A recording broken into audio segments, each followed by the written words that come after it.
Hi, I'm Marisa Attard and I'm an illustrator.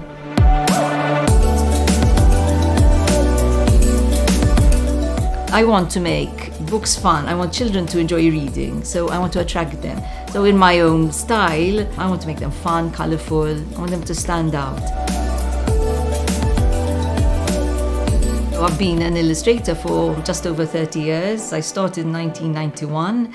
There was a series of books, basic readers for children, young children, called Hol'a. I enjoyed the experience tremendously. It was work we all did, parents did voluntarily. That was my first experience of illustration, and I was hooked. I'm self-taught. I was a graphic designer, but before computers, so it was literally cut and paste. I started going to live classes, to Anton Kalleja, learning how to draw and sketch the body. It's not the easiest of things. It helps in the fluidity of the characters, obviously, that I put down on paper. Over the years, I developed a different style. I mean, if I look at the first illustrations I've done 30 years ago to what I'm doing today, very different. There are similarities, but the medium I prefer is pen, ink and watercolor. Sometimes I add collage and maybe acrylic, very similar to my paintings as well, where I use mostly collage and acrylic.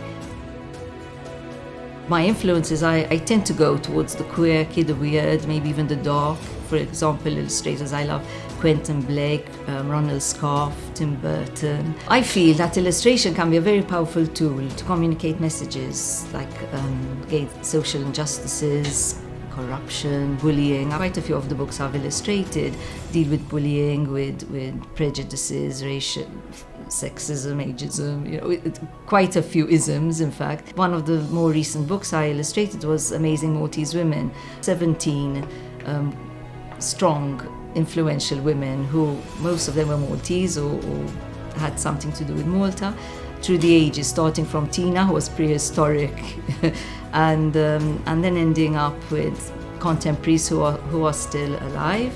And we also featured Daphne Caruana Galizia, a difficult thing to illustrate because the story has its very powerful and very sad and very heart-rending scenes. So to illustrate that for a children's book, it wasn't easy, but I think it came out okay. I've done other books. One was called Kidane by the Jesuit Refugee Service, and it was distributed free, printed in Maltese and in English, distributed free to schools to educate the children about the situation of refugees. I enjoy illustrating books that make sense as regards creating an awareness. For example, I've done work with Sanjan Antid as well. They help families in difficulties like domestic violence, drugs, so the children were suffering. And it was very interesting. We had workshops with children, and they all wrote their own story and illustrated their story, and I added my own illustrations as well. I've reached pensionable age. I'm receiving my pension, finally.